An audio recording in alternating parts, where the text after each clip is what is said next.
안녕하세요, 여러분. 성공 취업 X파일에서 여러분들과 함께 요즘에 면접을 같이 준비하고 있는 저는 취업 스피치 강사 안정영입니다. 오늘도 역시 여러분들과 함께 취업 면접 완전 정복 시간을 좀 가져보려고 합니다. 지난 시간에 배웠던 것을 잠깐 우리가 리뷰를 좀 해보겠습니다. 첫 번째 시간 때 우리는 워밍업을 좀 했습니다. 그래서 여러분들이 면접 때 딱 들어왔을 때 어떤 식으로 기업 분석을 해야 하는지, 그리고 직무 분석을 어떻게 해야 하는지 그 방법론에 대해서 배웠고요. 여러분들이 제출했던 이력서, 그리고 자기소개서를 바탕으로 어떻게 하면 면접 때의 질문을 이끌어낼 수 있을지에 대해서 같이 공부를 했습니다. 그리고 그렇게 만들어낸 소스들을 가지고 과연 면접 때에 답변할 수 있는 그런 하나하나의 구체적인 답변 과정들에 대해서 준비를 했는데요. 그것이 바로 두 번째 실전 적용 시간이었습니다. C라고 하는 것은 크리에이티브 스토리텔링이라고 해서 여러분들만이 가지고 있는 그런 경험들을 구체화된 답변으로 만들어내는 하나하나의 과정이었고요. 그렇게 만들어진 답변들을 여러분들이 면접관분들에게 전달해주는 effective speaking, 효과적으로 전달하기의 과정이 바로 이었습니다. 그리고 만들어낸 내용, 그리고 전달해 나가는 과정, 그런 모습들을 보여줄 수 있는 가장 직무에 어울리고 그 기업에 어울리는 여러분들의 이미지를 전달하는 아웃스탠딩 세티스파잉의 과정을 거쳤습니다.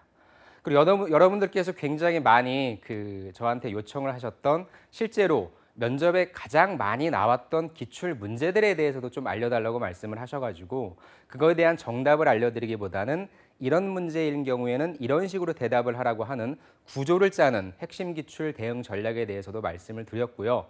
되게 기분이 좋게 제가 어저께 한 친구한테 카톡 메시지를 받았습니다. 실제 저한테 그 강의를 듣고 문의가 와서 제가 같이 전화 통화를 했었는데 그 친구는 신입은 아니었고요. 1년 반 지난 갓 신입 딱지를 뗀 친구였는데 경력직 면접을 본다고 하더라고요. 근데 제가 강의했던 내용들을 보고 선생님 이런 경우에는 어떻게 해야 되냐고 해서 제가 간략하게 통화로서 가이드를 해줬는데 어저께 메시지가 왔습니다. 성공적으로 취업을 했다라고 메시지를 받아서 저 또한 너무나 기뻤고요.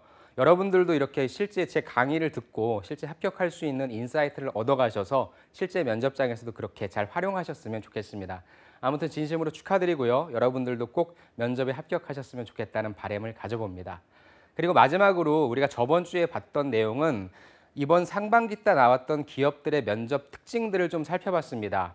크게 다른 건 없었지만 각각의 실무자 면접인 경우에는 어떻게 대처를 해야 되고 또 임원 면접인 경우에는 어떻게 대처할지에 대해서 우리가 기업별로 또 기업에 관련된 각각의 이슈들을 가지고 한번 살펴봤습니다. 그리고 오늘은 바로 면접의 꽃이라고 하죠. 아마 여러분들은 정말 부담되고 싫어할 거예요. 그런데 기업 입장에서는 그리고 면접을 담당하는 면접관 입장에서는 가장 재미있고 가장 하고 싶어하는 면접, 바로 PT 면접입니다. 그래서 오늘은 여러분들과 함께 이 PT 면접 완전 정복하는 시간을 좀 가져보려고 합니다. 제 생각에는 한 두 타임의 시간을 가질 것 같고요. 하나하나 차근차근 좀 뽀개보려고 합니다. 그래서 저번 시간과 마찬가지로 여러분들이 이 강의를 들으시면서 PT 면접에 관련한 질문도 좋고요. 다른 어떠한 질문도 좋습니다. 여기 나와 있는 카카오톡에 취업 스피치를 치시면 저한테 연결이 되니까 질문해 주셔도 되고요. 아니면 안정영이라든지 안컴이라든지 페이스북에 오시면 관련된 자료를 제가 올려놨으니까 그런 것들을 좀 참조하시면 좋을 것 같습니다.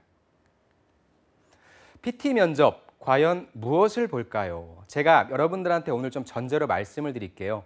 여러분들이 아마 PT 면접에 관련된 강의를 많이 보셨을 거예요. 그래서 PT 면접의 종류는 무엇이 있다, 이런 경우에는 어떻게 준비해야 된다, 무엇을 본다, 이런 일반적인 소리는 최대한 제가 지양하도록 하고요. 내가 만약에 이 PT 면접을 보는 지원자라면 과연 어떠한 사고 과정을 거쳐서 이러한 결과물을 만들어낼지에 대해 실제 제가 여러분들이라고 하는 가정하에 한번 만들어낼 테니까 여러분들도 그대로 한번 조금 주의 깊게 살펴봐 주시고요. 제가 PT 면접이다 보니까 동작이 약간 과할 수 있습니다. 그런 부분들은 조금 이해를 부탁드립니다. 다시 한번 여쭙겠습니다. 제가 PT 면접 과연 뭘 볼까요? 먼저 PT 면접의 종류에 대해서 잠깐만 볼게요. 안 볼 수는 없으니까. 근데 이 PT 면접의 종류에 대한 정의는요. 제가 실제 여러분들과 같은 친구들을 지도하면서 느꼈던 것, 그리고 그런 것들을 통해서 추려낸 것입니다. 제가 봤을 때 PT 면접은 크게 세 가지입니다. 사전 PT가 두 가지가 있고요. 당일 PT가 한 가지가 있습니다. 사전 PT는 보시는 것처럼 정성형에 관련된 PT를 요구하는 경우가 있어요. 즉, 사전형은요, 둘 다 여러분들이 1차 면접에 붙었다. 그래서 이러이러한 과제를 준비해 와라라고 여러분들에게 이미 주제와 여러 가지 뭐 장수라든지 이런 것들을 다 제공을 해준다는 겁니다. 그래서 여러분들이 주어진 시간 내에 최선을 다해서 준비를 해야 되는데 정성적인 질문이 한 가지가 있고요. 그다음에 내가 무엇인가를 알아봐야 되고 찾아봐야 되고 그래서 답을 제출해야 되는 정량적인 PT가 한 가지 있습니다. 그리고 기업에서 가장 일반적으로 많이 쓰고 있는 여러분들이 면접 당일날 가서 주제를 받고 주제를 선택하고 여러분들이 알고 있는 지식을 동원해서 풀어내는 당일 PT 정량형의 문제가 있습니다. 이 세 가지 PT가 있는데 각각을 어떻게 접근해야 되는지 한번 살펴보겠습니다. 먼저 사전 PT. 사전 PT는 이런 것들을 물어봅니다. 보통 자기소개 한번 준비해 오세요 라고 하는 것들 많이 들어보셨을 거고요. 그다음에 열정과 끼를 보여주세요. 이게 요즘에 흔히 유행하고 있는 스펙타파, 뭐 스펙태클 이런 스펙을 보지 않고 오로지 여러분의 열정과 끼를 보여달라고 하는 그런 면접에서 많이 쓰이는 그러한 질문들입니다. 그래서 이런 면접 같은 경우에 그럼 뭘 볼까요? 여러분들이 면접관이라면 내가 이 친구한테 자기소개를 시키고 너의 열정과 너의 끼를 한번 분출해봐라라고 했을 때 어떤 포인트를 볼까요? 저라면, 그리고 제가 면접관이었을 땐 저는 이걸 봤습니다. 바로 얼마만큼 참신하게, 얼마만큼 프레시하게, 또 얼마만큼의 성의 있게 해왔느냐 아니냐를 판단할 것 같습니다. 사실 이 질문은 당락을 결정하는 질문은 아니에요. 하지만 이미 지원자한테 알려줬죠. 야, 자기소개 해와. 아니면 너의 열정과 끼를 준비할 수 있는 걸 해와. 그리고 시간을 줬습니다. 그렇기 때문에 얼마나 많은 친구들이 본인에 대한 소개를 하겠어요. 근데 여러분들 중에 굉장히 차별화된 그런 답변을 할 수 있는 친구가 얼마나 많이 있을까요? 거의 없겠죠. 그래서 거의 다 비슷비슷할 겁니다. 그래서 면접관은 어차피 똑같은 내용들에 대해서 방식만 달리한 그런 내용들에 대해서 많이 접할 거니까 최대한 좀 면접관이 재미있게 느낄 수 있는 그런 면접을 한번 준비해보자라고 하는 그런 생각을 가지는 게 좋을 수 있고요. 분명히 저에게 뭘 줬습니까? 시간을 줬잖아요. 그러니까 그 주어진 시간만큼 최선의 노력을 다해서 아웃풋을 내야 되겠다는 생각을 해야 될 겁니다. 두 번째는 정량형입니다.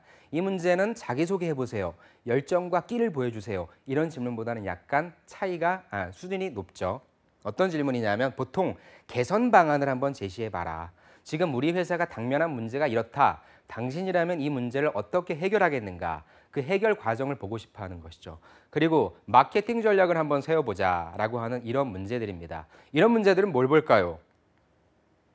여러분들이 과연 얼마만큼의 고민을 했는지 그리고 얼마만큼의 그 고민을 해결하기 위해 노력을 기울였는지 저는 이 두 가지를 볼 것 같습니다. 결국에 답은 뻔해요. 마케팅 전략이라고 여러분들이 뭐 특별한 걸 내놓겠습니까? 하지만 그러한 정답을 내놓기까지의 과정을 한번 본다는 것이죠. 너한테 일주일이라고 하는 시간을 줬어. 그럼 너는 그 답을 찾기 위해 무엇을 했니? 자료를 찾아봤니? 직접 가봤니? 설문지를 돌려봤니? 굉장히 다양한 조건들이 있을 수 있겠죠. 그거에 관련된 지원자의 노력을 보고자 하는 것이 바로 이 사전 PT의 정량형 문제라고 저는 생각을 합니다. 마지막, 당일 PT죠. 당일 PT 정량형. 바로 무엇을 설명하십시오 라고 하는 문제 아니면 어떤 자료를 주고요. 이 자료를 참조해서 당신만의 답을 한번 찾아내 보십시오 라고 하는 질문을 보통 던집니다. 이 PT 면접에서는 뭘 보냐면 평소에 여러분들이 알고 있는 지식을 보겠죠. 아마 자료를 검색할 어떠한 도구도 주어지지 않을 거고요. 여러분들이 평소에 알고 있었던 지식을 최대한 동원해서 주어진 짧은 시간 내에 여러분들이 알고 있는 바를 최대한 논리적으로 풀어내서 쉽게 전달할 수 있는 그 면을 아마 당일 PT에서는 볼 겁니다. 그래서 결국에 PT 면접의 평가 기준은요. 전달력이다, 표현력이다 이런 1차원적인 것 말고요. 여러분들이 보게 되는 PT 면접이 각각의 어떠한 부분이 있는지를 먼저 파악을 하고요. 내가 보는 것이 자기소개서 PT인지 아니면 내가 보는 것이 어떤 제안을 해야 되는 것인지 어떤 지식을 설명해야 되는 것인지를 보시고 각각의 것을 취사 선택하셨으면 좋겠고요. 물론 여러분들이 어떤 PT를 보든지 간에 이 6가지가 다 들어있으면 최고의 베스트죠. 근데 아마 주어진 시간이 짧고 여러분들이 막상 연습할 땐 잘 되더라도 면접 가면 잘 안 되기 때문에 6가지를 다 하긴 힘들 겁니다. 하지만 최대한 여러분들이 속한 PT에 내가 무엇을 보여줘야 되겠다라고 하는 인사이트는 꼭 가져가시고 그 전제하에 PT를 준비하시면 될 것 같습니다. 그럼 본격적으로 자기소개 PT, 사전형 PT 중에서 자기소개 PT로 한번 들어가 보도록 하겠습니다. 자기소개 PT, 포인트, 아까 제가 얼핏 말씀을 드렸는데요. 세 가지입니다. 첫 번째, 재미있어야 돼요. 앞에 앉아있는 면접관은 너무나 많은 아주 그냥 뻔한 것들을 너무나 많이 봤어요. 그러니까 조금이라도 면접관이 관심을 가질 수 있게 흥미를 유발할 수 있는 소재를 제시해 주는 게 좋겠죠.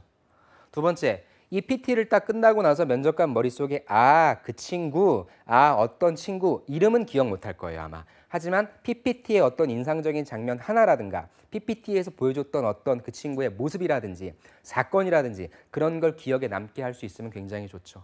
그 다음에 결론적으로 내 소개를 하라고 해서 내가 이 면접관이 관심 없어 하는 사항을 소개하면 안 되잖아요. 궁극적으로 내가 지원한 직무에 적합한 그러한 역량을 보여줄 수 있는 나의 소개가 되어야 되겠다라고 하는 전체적인 구조를 짜면 될 것 같습니다. 그중에서 가장 중요한 부분은요. 여러분들 일단 자기소개는 아까 말씀드린 것처럼 당락에 크게 영향을 주진 않으니까 여러분들이 흥미를 유발할 수 있게끔 만들어내는 것이 가장 중요합니다. 흥미 유발은 어떻게 할 수 있을까요? 첫 번째, 스토리로서 흥미 유발할 수 있을 거예요. 즉, 내가 남과는 다른 스토리가 무엇인가가 있다. 이거는 나밖에 경험한 게 아니야 라고 얘기할 수 있는 스토리가 있을 거고요. 아니면 이미지로 승부를 보는 거예요. 즉, 나는 그렇게 약간 좀 뻔한 스토리밖에 없고 뭔가 좀 흥미있는 건 없네. 그렇다면 여러분들이 최대한 뻔한 이야기를 포장할 수 있는 이미지로 얘기할 수 있고요. 아니면 나는 이것도 아니고 이것도 아니야. 아니면 시간이 없어서 정말 못 만들었어 라고 한다면 대신에 난 전달력이 있어 라고 하면 여러분들이 자기소개 당일 PT날 가서 여러분들이 멋지게 발표를 하는 그러한 케이스도 있을 수 있겠죠. 각각을 좀 살펴볼게요. 먼저 스토리입니다. 자, 제가 이제 면접을 본다라고 하는 가정입니다. 저는요, 어떤 친구냐면요, 보시는 바와 같이 굉장히 자신만만합니다. 그리고 굉장히 적극적이에요. 뭔가를 빼질 않아요. 그리고 저는 굉장히 액티브합니다. 굉장히 액티브해요. 그래서 제가 지원한 직무는요, 제약회사의 영업직입니다. 저랑 잘 맞는 것 같아요. 사실 제약회사 영업직을 많은 친구들이 선호하지는 않는데요. 저는 관련된 과를 나왔고요. 그다음에 저는 사람 만나는 게 두렵지 않고요. 내가 아무거나 파는 것이 아니라 전문적인 약품을 판다라고 하는 것에 대한 자긍심이 있어요. 그래서 저는 제 얘기를 한번 들려주고 싶어요. 나의 무엇을 어필할 것인가. 근데 제 성격을 아까 그 전에 말씀드렸잖아요. 그것처럼 저는 세 가지를 말씀드리고 싶어요. 나는 무엇인가 좀 두려워하지 않고 적극적으로 한다라고 하는 걸 말씀드리고 싶고요. 그 다음에 나는 어떤 상황이 와도 상황을 어떤 이런 환경을 부정적으로 보지 않아. 난 되게 긍정적으로 볼 거야. 그 다음에 나는 강해. 쉽게 쓰러지지 않아. 이 점을 어필하고 싶다라고 하는 거죠. 그렇다면 나의 적극적이고 긍정적이고 강한 이 내용을 담는 어떤 스토리를 만들까 저는 고민을 합니다. 그래서 고민을 한 결과 나에게 가장 임팩트 있는 경험은 무엇일까? 근데 이거 저의 개인적인 거예요. 내 삶에 있어서 어떤 터닝 포인트가 됐던 경험은 무엇인가를 한번 생각을 해보겠죠. 아니면 자소서에 썼던 이력서에 기술되어 있는 그 경험일 수도 있겠죠. 아니면 내가 느끼기에 아니면 상대방이 보기에 야, 그 경험 너 진짜 멋있더라. 그러니까 뭔가 좀 있어 보이는 경험이에요. 면접관들도 아는 기업에서 인턴을 했다거나 모든 사람들이 딱 들었을 때 그것이라고 하는 그런 경험을 쓸 것인가 막 고민을 했어요. 그래서 저는 선택을 했습니다. 어떤 선택을 했냐? 바로 미국에 제가 교환학생을 갔던 그런 스토리로 선택을 했습니다. 교환학생을 갔다. 여러분들 많이 교환학생을 가셨겠지만 교환학생은 뭐예요? 그냥 사실 놀러 가는 거죠. 놀러 가서 그냥 다양한 친구들 사귀고 오는 건데 저는 굉장히 뜻하지 않은 어떤 사건을 접하게 됩니다. 그래서 그 사건을 힘들었지만 극복했다라고 하는 스토리로 풀어내려고 합니다. 왜요? 나는 적극적이고 긍정적이고 강한 사람이잖아. 그럼 그런 상황이 아닌 정반대의 상황을 제시해놓고 이런 상황을 극복한 게 나다. 그게 저예요 라고 하는 걸 어필해야 되니까 힘들었지만 극복했다라고 하는 내용이 반드시 들어와야 될 것 같아요. 그래서 이야기의 구조를 짜야 됩니다.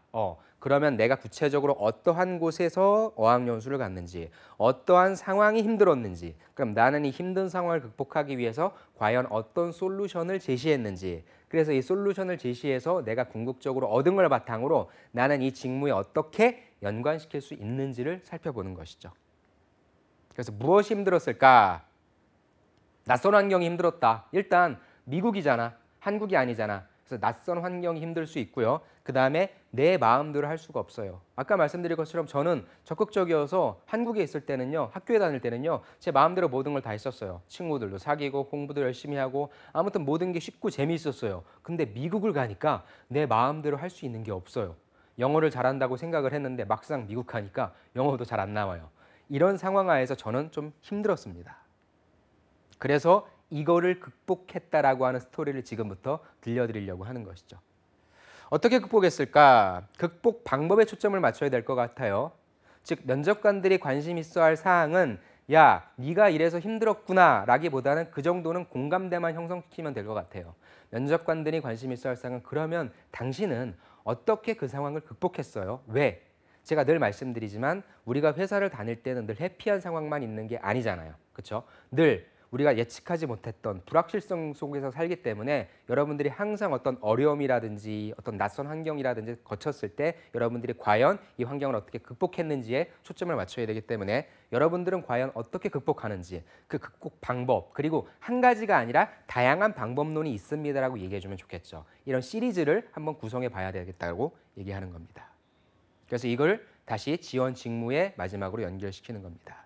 장을 한번 구성해 볼게요. 첫 번째 장은 제목입니다. 제목 굉장히 중요하죠. 나의 어떠한 내용을 어떻게 타이틀로 잡을 것인가를 먼저 첫 번째 장에는 구성을 할 거고요. 두 번째 장에는 내가 미국 교환학생을 가게 된 배경 아니면 어떤 곳에서 그런 걸 했는지에 대해서 좀 살펴볼 것 같습니다. 그 다음에 세 번째 장은요. 아까 말씀드렸다시피 면접관이 관심 있어 하는 극복 방법이 무엇이었는지 극복 방법 시리즈라고 했잖아요. 첫 번째 극복 방법에 대한 내용, 두 번째 극복 방법에 대한 내용, 그리고 세 번째 극복 방법에 대한 내용, 그리고 이 마지막으로 이 극복 방법을 해서 어떤 식으로 결과가 되었는지 그걸 설명하는 장, 그리고 이를 통해서 얻은 교훈, 그리고 마지막으로 이를 회사와 직무에 적용을 하겠다라고 하는 총 8장의 슬라이드로 한번 구성을 해보겠다고 제 머릿속에 틀을 한번 잡아넣습니다. 그렇다면 이제 본격적으로 이미지를 한번 입혀보겠습니다. 이미지를 한번 보실게요. 비주류에서 주류로라고 하는 타이틀이었고요. 미국 오클라호마주 교환학생 적응기입니다. 그래서 저는 거절에 대한 두려움이나 좌절을 극복한 경험 및 극복 방법에 대해서 여러분들께 소개를 드리려고 합니다. 즉 이거는요. 최초에 제가 만든 프레젠테이션 PPT 자료고요. 이걸 이제부터 디벨롭 시킬 건데 첫 번째 단계임을 감안하시고 좀 봐주십시오. 첫 번째, 오클라호마주는요. 어떤 곳이냐면요. 농업축산업이 하는 곳이고요. 그다음에 특유의 남부 사투리가 있는 곳이고 백인이 많습니다. 백인이 90% 이상에 대해서 인종차별이 있습니다. 그래서 저는 여기서요. 난생 처음으로 인종차별을 겪어서 자존감과 자신감이 하락했고요. 처음 느껴보는 외로움을 느꼈습니다. 그래서 이를 극복하기 위해서 저는 헬스했고요. 미식축구 동아리를 가입했습니다. 그래서 땀 흘리며 우정을 다졌고요. 다양한 사람과 친구를 맺을 수 있었습니다. 두 번째, 제가 했던 극복 방법 두 번째는요. 적극적인 수업에 참여했습니다. 단순히 운동만 한 것이 아니고요. 제게 주어져 있는 수업을 충실히 수행함으로써 높은 성적도 얻었고 스터디 그룹도 가입을 권유받을 정도로 정말 열심히 공부를 했다라고 하는 그런 내용입니다. 세 번째입니다. 저는 한국 친구들과도 만남의 장을 형성했습니다. 즉 서양 친구들과도 많이 사귀었고요. 우리 한국 친구들끼리 얼마나 그동안 힘들었을까 해서 이러한 커뮤니티는 있어야 되겠다고 생각해서 이런 만남의 장을 형성했습니다. 그리고 우리는 더 이상 인종이 아닌 사람과 사람으로 만나는 것이 맞다. 그리고 이런 것들을 좀 후배들한테도 전해줘야 되겠다는 그러한 생각도 갖게 되었습니다.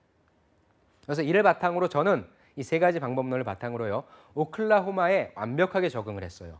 그리고 저는 생각지도 못했던 소중한 추억과 사람들을 얻게 되었고요. 이것들을 바탕으로 저는 세 가지를 배웠습니다. 상황을 극복하려는 노력, 적극적인 마인드, 그리고 편견을 극복하려는 도전 정신인 거죠. 그래서 제가 지원한 기업에도 제가 배운 이 세 가지를 적용해서 최고의 사원이 되도록 하겠습니다. 감사합니다. 라고 하는 8장의 슬라이드였습니다. 자, 여러분 어떠십니까? 이 슬라이드를 딱 보셨을 때 무슨 내용인지 기억이 되세요? 그냥 오클라호마 가서 힘들었는데 운동 열심히 했고 그 다음에 공부 열심히 했고 그래서 극복했다는 내용이네. 이런 내용인 거죠. 느낌은 어떠세요? 지극히 평범하죠. 아주 지극히 평범하죠. 그 다음에 여러분들 기억에 남을까요? 아니면 면접관이 수없이 많은 친구들을 본 다음에 과연 이것이 기억에 남을까요? 특히 기억에 남는지 다시 한번 살펴볼게요. 자, 첫 번째 오클라호마 주 이거에 관련된 설명이었어요. 느낌이 어떻습니까? 오클라호마 주가 어디에 위치한 건지, 오클라호마 주가 어떤 곳인지 느낌이 옵니까? 헬스랑 미식축구 동아리 가입했답니다. 잘 안 보이지 않습니까? 운동을 했다라고 하는데 운동을 했다라고 하는 본인의 저만의 강인한 이미지와 적극적인 이미지 그런 느낌이 납니까? 그래서 적극적으로 수업에 참여를 했다. 그럼 수업에 참여했다는 역시 주목이 좀 잘 되나요? 한국 친구들과의 만남의 장을 형성했대요. 무엇을 해야 될까요? 내가 그래도 조금이라도 면접관에 기억에 남고 이 이야기가 좀 재밌었으면 좋겠고 그러고 싶은데 지금의 이것 가지고는 약간 부족한 것 같아요. 그래서 저는 이런 경우에는 바로 이미지를 크게 확대하라고 저는 첫 번째로 제안을 드리고 싶어요. 이미지가 주는 힘은 여러분들이 생각하는 것보다 훨씬 그 상상 이상의 힘이 있거든요. 그 결국에는 이 글들을 읽는 것이 아니라 여러분들이 제공하는 여러분들만의 이 이미지를 보고 여러분들을 판단할 수 있기 때문에 이미지의 크기만 키웠을 때 과연 어떤 효과가 있는지 한번 살펴보겠습니다.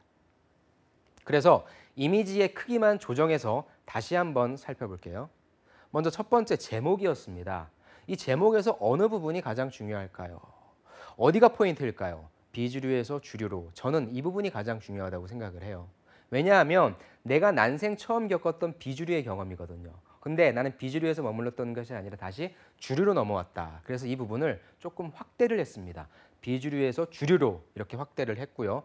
가만히 보니까 비주류에서 B자를 한문으로 그리고 빨갛게 붉은색으로 표현을 하면 조금 더 눈에 들어올 것 같았고요. 그 다음에 주류를 역시 작은 따옴표를 써서 이걸 보는 면접관들이 아니면 이걸 보는 어떤 사람이라도 어느 부분에 집중을 해서 봐야 되는지를 알 수 있습니다. 실상은 밑에 있는 거절에 대한 두려움이나 좌절을 극복한 경험, 이 블라블라된 내용이 사실 주제이긴 하거든요. 하지만 이런 PPT에서 절대로 면접관들은 밑에 있는 말 읽지 않습니다. 타이틀만 딱 보고 이게 어떤 느낌인지 가져가려고 하거든요. 따라서 타이틀을 크게 강조해서 적어두는 것이 훨씬 더 효과적입니다. 그래서 기존 거랑 한번 비교를 해보세요. 여러분들이 면접관이라면, 여러분들이 보시는 입장이라면 어느 것이 더 눈에 들어오죠? 위에 것일까요? 밑에 것일까요? 당연히 밑에 것이겠죠. 그래서 제목에서부터 여러분들이 한 가지씩만 가져가셔야 돼요. 여기에서 모든 걸 다 읽겠지, 내가 모든 메시지를 다 전달해오지가 아니라 한 가지의 메시지만 제대로 전달하더라도 여러분들은 성공적입니다. 다음 두 번째, 오클라호마주는 어떤 곳일까? 이 장이에요. 저는 이걸 봤을 때 어디가 포인트냐면은 첫 번째, 오클라호마주가 어떠한 성격인지가 중요할 것 같아요. 여기서의 중요한 포인트는 바로 백인이 많어. 그래서 인종차별이 있어. 그래서 나는 자신감과 자존감이 하락했다. 이게 중요한 거예요. 오클라호마호가 나에게 주는 의미는 일반적으로 오클라호마호가 모든 사람들에게 주는 의미와는 다른 곳이에요. 나에게 오클라호마호는 자신감과 자존감을 뺏어간 곳이야 라는 이미지를 줄 수 있어야 되거든요. 그럼 그것만 표현해 주면 돼요. 그래서 역시 어떻게 표현할 것인가? 오클라호마에 이미지가 있으니까 이 부분을 확대하자는 것이죠. 그래서 쭉 확대를 해버립니다. 그리고 어떤 곳인가 라고 하는 부분이죠. 그래서 특유의 남부 사투리가 있다. 농업과 이건 사실 중요하지 않잖아요. 그래서 일단 옆으로 빼놓고요. 중요한 정보는 이거죠. 야, 이곳에서는 백인이 90% 이상 살아. 그래서 여전히 인종차별이 있어. 근데 중요한 부분이 90%와 인종차별이니까 다시 한번 붉은색으로 강조를 한번 해주고요. 인종차별이라고 하는 것이 어떻게 보면 가장 중요한 부분이니까 점을 찍어서 다시 한번 이쪽에 집중을 하게 합니다. 그 다음에 결론적으로 이걸 통해서 내가 자존감과 자신감이 하락했잖아. 그래서 밑에 결과론적인 내용을 여기다 적어주는 겁니다. 근데 조금 더 강조하기 위해서 자존감과 자신감이 하락했다라고 하는 화살표를 표현을 해줬고요. 그리고 외롭다라고 하는 어떤 여운의 이미지를 남겨주는 것이죠. 그렇게 해서 최초의 이미지, 오클라호마주는 어떤 곳인가? 바로 나에게 있어 자존감과 자신감을 하락시키고 나에게 외로움을 준 곳이다 라고 표현을 하는 것이죠. 자, 이번에 헬스와 미식축구 동아리 역시 무엇입니까? 어차피 뻔한 이야기예요. 여러분들 이 친구가 대단한 것도 한 거 아니고 운동했다, 공부했다, 다양한 한국 친구들 만났다니까 뻔한 이야기 때문에 역시 운동했다라고 하는 경험을 하기 위해서 역시 이미지의 크기를 조정해서 사진을 크게 확대합니다. 이 친구의 그 프라이버시를 위해서 눈 쪽을 좀 가려서 여러분들 보시기에 좀 불편한 점은 양해를 드리고요. 여기서 얘기하고 싶은 건 뭐예요? 저는 헬스랑 미식축구 같은 동아리를 가입했다. 그래서 저는 강한 아시아인이다. 우정 쌓았다. 다양한 사람과 친구다. 가운데 배열하는 것도 좋을 것 같은데요. 끝쪽으로 좀 배열하고 약간 글씨 크기를 크게 하고 그 다음에 내가 얘기하고 싶은 부분이 강하다. 땀 흘렸다. 다양하다라고 하는 강조하고 싶은 부분은 역시 붉은색으로 표현하는 거죠. 그래서 최초의 장과 비교했을 때 훨씬 더 면접관이 봤을 때에 살아있는 운동하는 듯한 그런 느낌을 받을 수 있죠. 두 번째 역시 수업입니다. 수업도 역시 마찬가지입니다. 역시 여기 있는 사진을 크게 확대를 해서요. 두 번째 적극적으로 수업 참여했다. 그래서 각각 높은 성적을 받았다. 그다음에 다양한 스터디를 했다. 라는 식으로 간단하게 이미지만 정리를 해서요. 최초의 사진과 비교해 보면 훨씬 더 공란이 없어지지 않습니까? 이미지로 가득 차기 때문에 훨씬 더 면접관의 눈에 들어오게 됩니다. 세 번째도 역시 마찬가지입니다. 한국 친구들과의 만남의 장 형성도 역시 이미지를 크게 해서요. 전체적인 이미지를 넣는데 이 부분에 있어서는 보시면 한국 친구들과의 만남의 장인데 한국 친구들이 거의 없어요. 그래서 외국 친구들이 있어서 사진을 잘못 선택을 했는데 그래서 저는 한국 친구들과의 만남의 장에서 한국 친구들을 뺐습니다. 만남의 장으로 가자. 그렇게 해서 인종이 아닌 사람과 사람으로 다양한 메시지는 필요 없고 어차피 다양한 인종들이 모여 있으니까 나는 다양한 만남의 장을 형성했고 이걸 통해서 인종이 아닌 사람 대 사람으로 만나는 만남의 장을 내가 직접 형성했다라고 하는 이미지를 살짝은 과장된 듯한 그런 표현까지도 할 수 있는 거죠.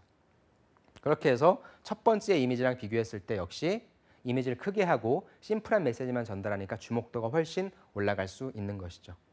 그래서 역시 이제 마지막 결과죠. 결과 사진은 이건 어떻게 보면 총체적으로 내가 이런 것들을 배웠다니까 역시 마찬가지로 사진을 또 크게 확대를 해서요. 가운데 오클라호마의 생활은 어땠을까 정리해 주는 거죠. 나는 상황 극복 노력했다. 마인드 도전 정신이 있었다. 역시 강조하고 싶은 부분을 붉은색으로 처리를 해서 면접관이 극복했다. 마인드 좋구나. 도전 정신이 있었구나. 이런 식으로 파악할 수 있게끔 만들어주면 됩니다. 그래서 역시 그 최초의 장과 비교하면 이렇게 이미지만 크게 했을 때 여러분들이 볼 수 있는 효과는 큽니다. 지원 기업에서도 이 부분은 사실 지금 이 부분이 세 가지가 역시 가장 중요하지 않습니까? 그래서 크게 했는데 원래는 뒷부분에 이제 그 기업의 로고가 나와서 그 기업의 로고가 약간 삼각형이거든요. 그래서 그런 식으로 표현하려고 했는데 로고를 지우다 보니까 여러분들이 보시기에 약간 밋밋할 수는 있어요. 즉 이 부분도 결론적으로 크게 해서 그 면접관들이 보시기에 아 저게 저렇게 연결되는구나로 연결시킬 수 있으면 좋고요. 회사랑 연결시키기 위해서 회사 로고를 썼다는 점을 말씀드리고 싶습니다. 이미지를 각인하는 방법은요. 심플하죠. 일단 사이즈는 크게 가셨으면 좋겠어요. 일단 무조건 내가 이런 자기소개 같은 경우에는요. 어차피 뻔한 내용이라고 한다면 나만이 갖고 있는 사진을 최대한 확대하고요. 그다음 무엇입니까? 글자는 최소화하세요. 어차피 면접관들은 글자 안 봐요. 자기소개 글자 중요하지 않고요. 이 이미지를 보고 여러분들의 말을 듣죠. 그러니까 글자는 최소화하고요. 글자 색도 단순화시키십시오. 그래서 검정색이면 검정색, 흰색이면 흰색, 그리고 강조해야 될 부분만 붉은색으로 가서 최대한 간결하고 심플하게 그리고 큼지막하게 가는 것이 좋습니다. 이미지를 그러면 어떻게 연습해야 되냐? 선생님 저는 이런 내용들을 만들어낼 수 있는데 이미지를 그러면 제 머릿속으로 어떻게 구현해야 될지 모르겠어요 라고 하는 분들을 위해 제가 친구들에게 가장 많이 추천하고 있는 방법은 바로 여러분들 많이 보시는 카드뉴스입니다. 카드뉴스를 보시면요. 여러분들이 평소에 거꾸로 보시면 돼요. 내가 이거에 대한 관련된 내용을 어떻게 이미지시킬 수 있을까를 생각하시면 되고요. 제가 그 예를 보여드리겠습니다. 자, 할인인 듯 할인이 아닌 할인 같은 노래요. 마트 1+1 행사죠. 이게 과연 마케팅인가 꼼수인가 라는 관련된 내용인데 여러분들이 만약에 이 내용을 이미지화 시켜야 된다고 생각해 보십시오. 그러면 나는 어떤 부분에 포인트를 맞출까? 1+1이네. 그럼 1+1이라고 하는 부분이고 마트니까 이걸 어떻게 표현할까 생각을 했더니 연합뉴스에 나왔던 카드뉴스인데요. 자, 할인인 듯 할인 아닌 할인 같은 거 이게 타이틀입니다. 마트니까 마트에 카트가 나왔죠. 그리고 세일이라고 하는 부분이 있으니까 아 뭔가 세일을 하는구나라고 표현을 했습니다. 그리고 마트에 가면 항상 뭘 합니까? 항상 이거 확성기를 들고 얘기를 하잖아요. 그런 것들에 관련된 이미지 3개를 이렇게 딱 배치함으로써 이게 마트에서의 1+1 행사구나라고 하는 걸 알 수 있습니다. 두 번째 내용입니다. 마트에 가면 다양한 1+1 판촉 행사가 있는데 이런 걸 보면 어머 이건 사야 해 라는 마음이 든다고 합니다. 여러분들이라면 이걸 이미지를 어떻게 시키겠어요? 바로 1+1, 더블 찬스 등 여러분들이 딱 갔을 때 흔하게 접할 수 있는 그런 문구라든지 이미지를 바로 삽입함으로써 아, 이 내용이 어떤 내용이구나라는 것을 짐작할 수 있게끔 만들어 놓는 것이죠. 그런데 공정위가 대형마트에 제동을 걸었다고 합니다.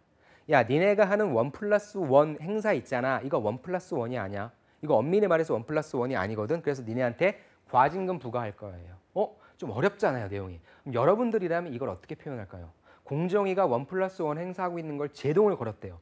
브레이크 밟는 것을 내가 생각을 해봐야 될까? 아니면 뭐 기업한테 꽉 누르는 그런 모습들을 생각해야 될까? 여기서는 어떻게 표현했냐면요. 바로 이렇게 소비자가 1+1 상품을 향해서 카트를 끌고 가고 있죠. 근데 공정위가 더 이상 가지 말라고 손으로 막고 있습니다. 이게 표현이에요. 이 표현이 정답이란 건 아니에요. 여러분들이 이런 식으로 기사 하나를 보고 나라면 이걸 어떻게 이미지화 시킬 수 있을까를 한번 생각해 보라는 거죠. 그래서 여기 같은 경우에 손으로 일단 막았습니다. 그래서 가지 마. 내가 제동 걸었어. 이런 의미가 되겠죠. 왜 그랬냐? 어제까지 2,600원이던 쌈장이 오늘부터 5,200원으로 올려놓고 5,200원짜리 팔면서 1+1 한다는 거예요. 잘 이해가 가시나요? 이 부분을 표현해낸 게 저도 이걸 어떻게 표현해낼 수 있을까 되게 좀 고민이었고 의아스러웠는데 정말 표현을 잘했더라고요. 여러분들이라면 어떻게 하실까요? 자, 여기에서 한번 방법을 볼게요. 사실 이 화면을 보는 여러분들의 입장에서는요. 쌈장은 안 봐요. 바로 뭘 봅니까? 이 내용을 봐도 잘 모르는데 위에 표를 보면 이해가 돼요.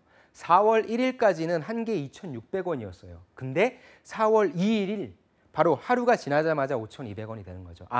저 표를 보면 무슨 말인지 알겠죠? 어제까지 2,600원에 팔던 걸 오늘 가격을 2배로 올려놓고 마치 1+1 행사인 것처럼 보여진다라고 하는 걸 우리가 보고 쉽게 이해할 수 있습니다. 그래서 여러분들이 어려운 내용 아니면 숫자가 들어간다라고 하는 건 이렇게 표를 써서 보는 사람으로 하여금 스스로가 보고 저 내용이구나라고 이해할 수 있게끔 만들어주는 것도 굉장히 좋은 팁인 것 같습니다. 그렇게 해서 공정위는 실제 할인 표시는 상당 기간 실제로 적용된 가격 기준으로 해야 한다는 고시를 해서 행사 직전에 2,600원이던 쌈장을 1+1이라고 하는 건 2,600원에 두 개를 줘야 1+1이지 야 5,200원으로 올려놓고 1+1이면 그게 뭐가 할인이냐? 그게 아니다라고 하는 얘기죠. 그 내용에 대한 표현은 이렇게 했습니다. 즉 세일을 걷어가는 거죠.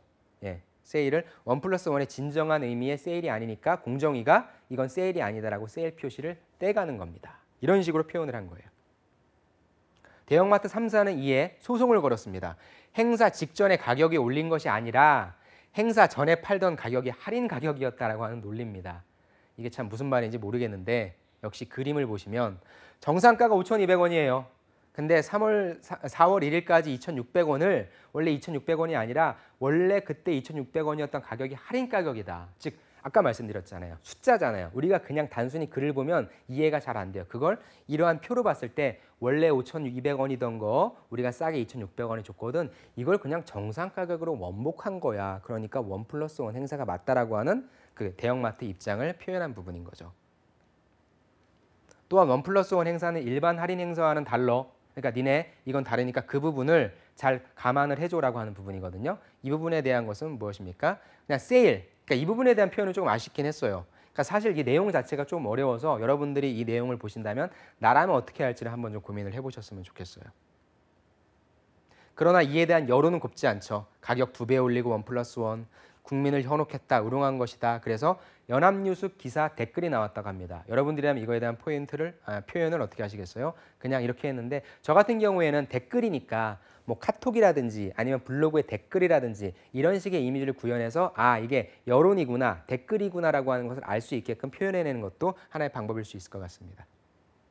이런 부정적 요인에는 대형마트의 상품 판매 가격, 또 불신이다. 그러니까 마트 가격이 막 왔다 갔다 올라갔다 내려갔다를 막 한다고 하는 것이죠. 이거에 대한 그림 표현은 그냥 여기서 화살표가 일방적으로 올라가는 것만 표현했는데 제가 말씀드린 것처럼 마치 주가 그래프가 왔다 갔다 하는 것처럼 그런 그래프, 그런 그림을 좀 그리는 것이 훨씬 더 효과적이지 않았나 그런 좀 아쉬움이 좀 남고요. 아무튼 이곳에서는 이렇게 표현을 했습니다.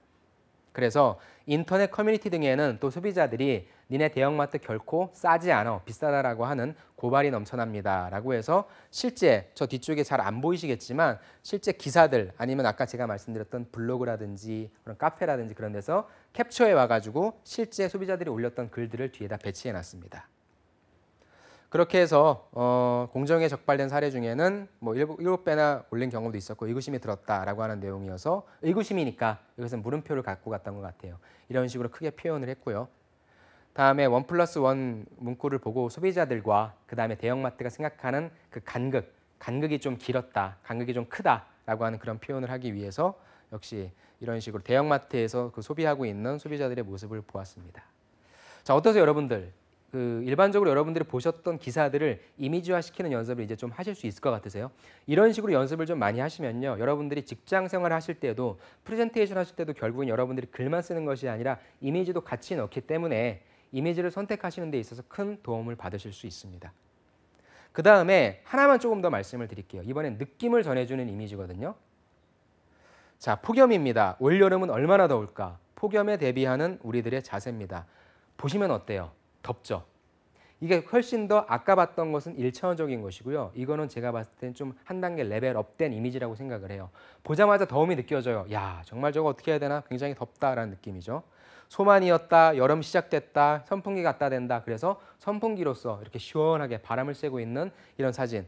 그러니까 이 매일경제에서 만들어낸 그 카드 뉴스인데 저는 굉장히 잘 만들었다고 생각되는 부분이 메시지와 사진이 절묘하게 결합이 굉장히 잘 됐어요. 그래서 실제 폭염과 열대야 일수가 더 많아질 것이다 라고 그 얘기를 하는 부분이고요. 우리가 폭염과 열대야면 항상 뉴스에 나오는 화면들 있잖아요. 그것을 하나 캡처해가지고 스틸 사진으로 씀으로써 이번 여름에도 좀 엄청 덥겠군이라고 하는 이미지를, 그런 느낌을 갖게 되는 거죠.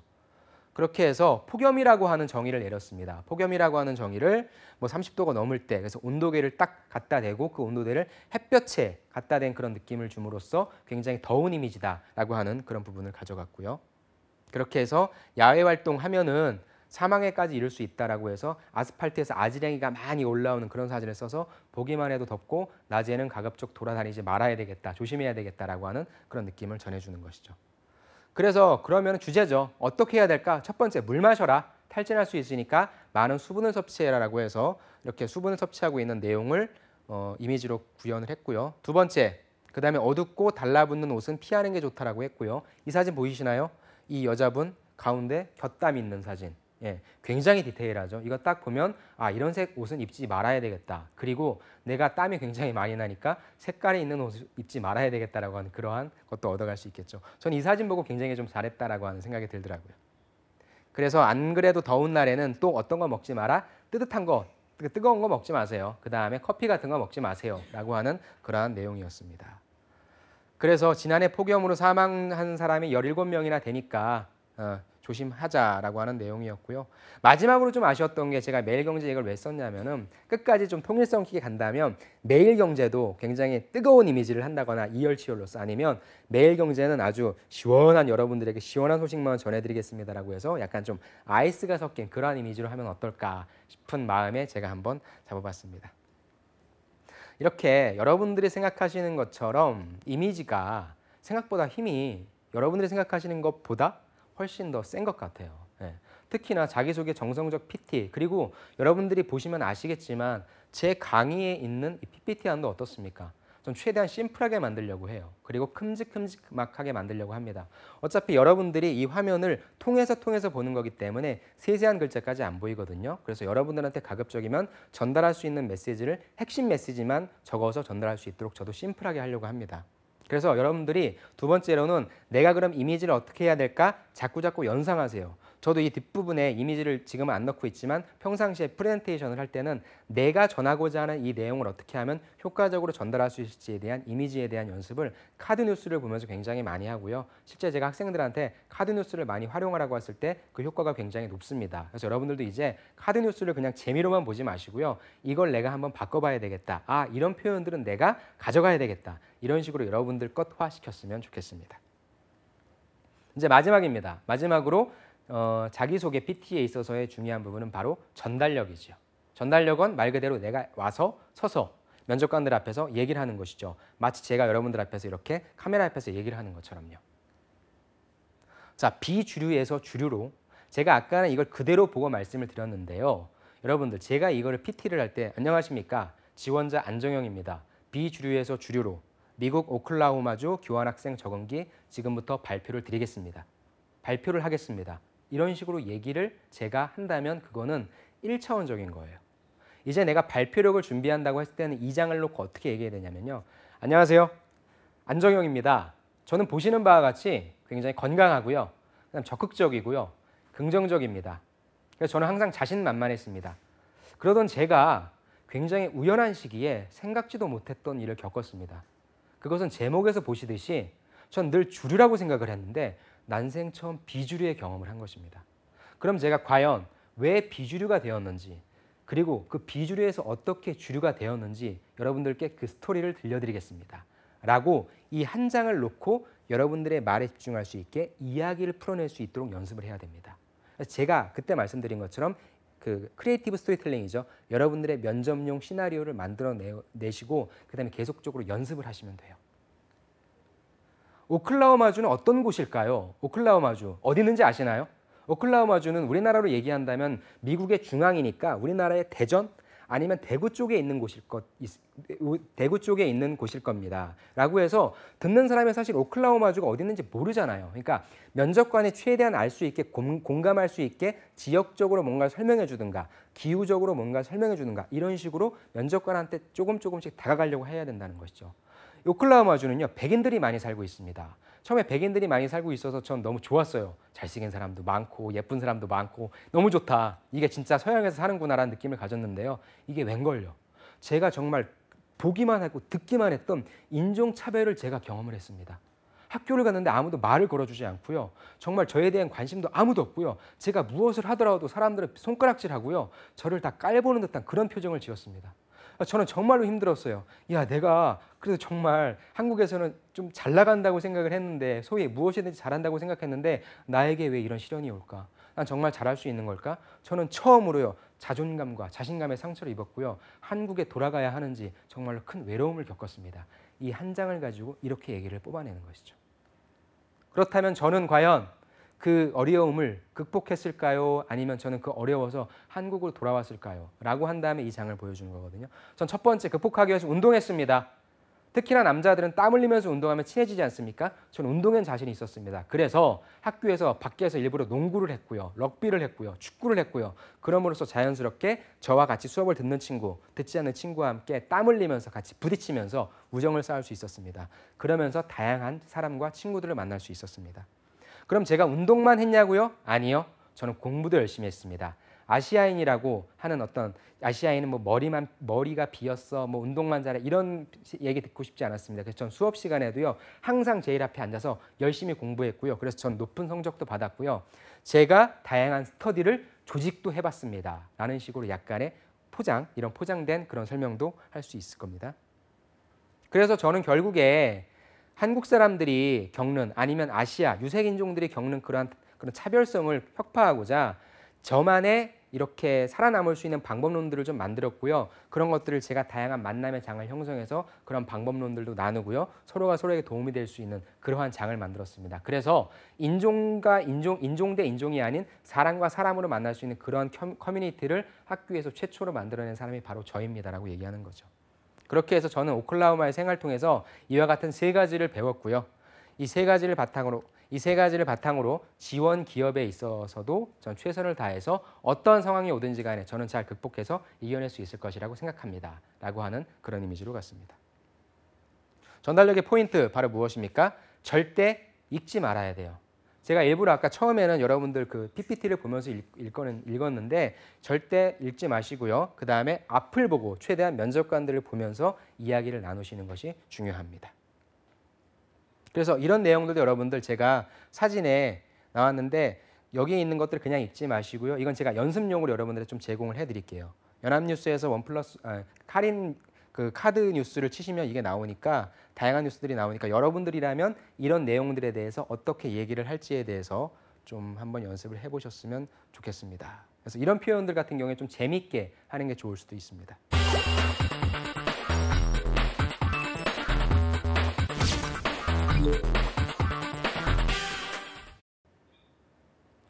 네, 여러분 코너 속의 코너 여러분들께 좀 새로운 것들을 좀 전해드리고 싶어가지고 저번 시간에 우리가 혁신에 대해서 좀 살펴봤잖아요. 신문 기사를 통해서 혁신에 대해 살펴봤는데 생각 외로 반응이 굉장히 좋았습니다.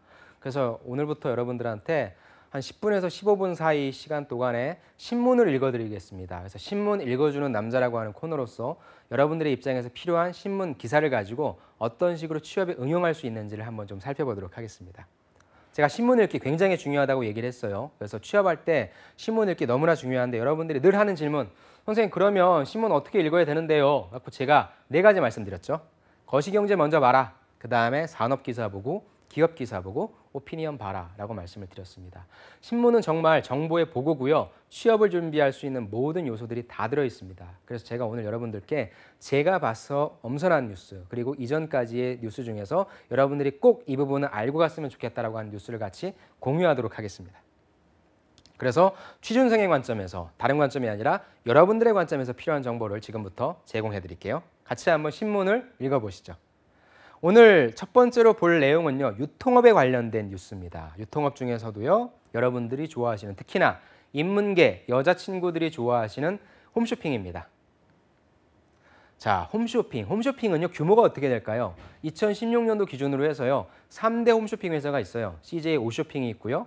그 다음에 현대홈쇼핑이 있고요. 그 다음에 GS홈쇼핑이 있죠. 각각의 매출이 1조, CJ랑 그 GS는 1조가 넘고요. 현대홈쇼핑은 1조가 약간 모자랍니다. 하지만 영업이익률은 가장 높은데 이 세 가지 회사, 이 세 회사들이 다 모두 1조짜리 회사들이에요. 즉 매출 1조짜리 회사들에서 가장 큰 관심은 무엇일까요? 당연히 매출을 늘려야 되겠죠. 그래서 젊은 층 고객을 끌어오자는 거죠. 홈쇼핑은 누가 봅니까? 홈쇼핑은 누가 사요? 보통 40대, 50대 우리 어머님들, 이모님들이 많이 보잖아요. 그러니까 이 층은 어찌됐건 우리들한테 와. 근데 우리는 신규 시장을 만들어야 돼. 그럼 누굴 데리고 와야 돼? 바로 젊은 층을 데리고 와야 된다라고 하는 것이죠. 그래서 젊은 층을 데리고 올 수 있는 그런 홈쇼핑의 전략은 무엇이 있을까라고 하는 부분이거든요. 그 대답을 신문 기사에서는 이렇게 찾습니다. 방송에서 또 다른 방송을 본다. 홈쇼핑 자체가 방송이잖아. 근데 그 안에서 또 방송을 본다고? 무슨 말인지 한번 같이 보시죠. 자, 매경에서 나왔습니다. 2017년 5월 11일자 기사고요. SNS로 홈쇼핑을 생중계한답니다.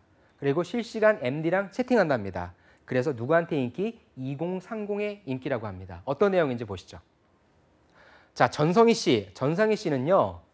소셜 네트워크, SNS, 인스타그램을 통해서 홈쇼핑을 본답니다. 보통 홈쇼핑은 다 TV로 보잖아요. 근데 2030인 전성희 씨는요. SNS로 홈쇼핑을 본다고 합니다. 왜 보냐? 실시간으로 궁금한 것을 물어볼 수 있대요.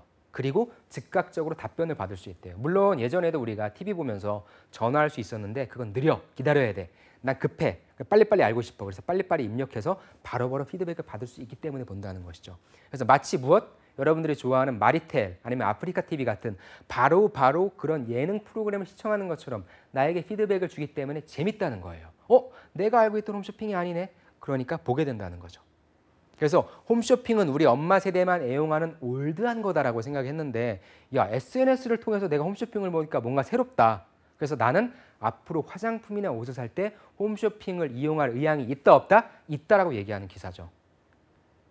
그래서 홈쇼핑이 젊어지고 있다. 젊어지려고 어떻게 하고 있어요? 2030이 많이 활용하고 있는 마케팅 활용 수단을 홈쇼핑에다 집어넣는 것이죠. 그게 바로 인스타그램이었고요.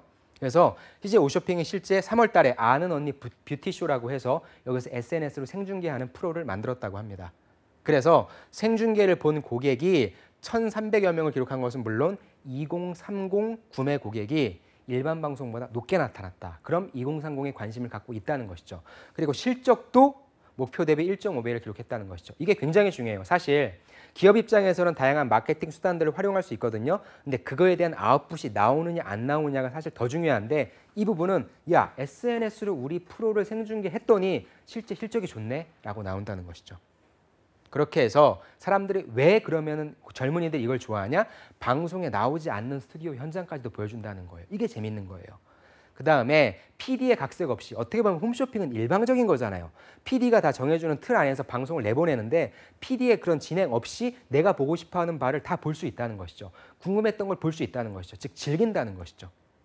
그렇게 해서 또 중요한 부분이죠. 상품의 MD와 내가 얘기를 나눌 수 있다는 거예요.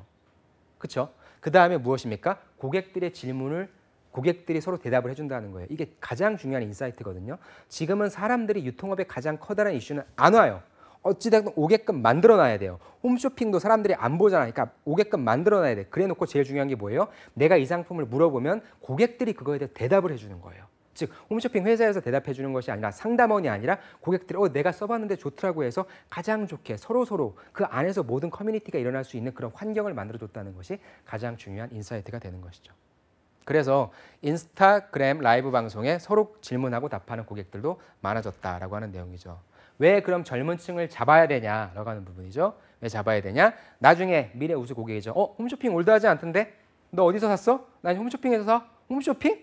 어떻게? SNS로 보면서 이렇게 되는 것이죠. 그러면서 자연스럽게 충성도를 높여 나가는 것이고요. 그다음에 수익 담보 면에서 아까 말씀드렸죠. 젊은 층을 확보함으로써 매출을 증가시킬 수 있으니까 하나의 훌륭한 마케팅 전략이 될 수 있는 부분인 거죠.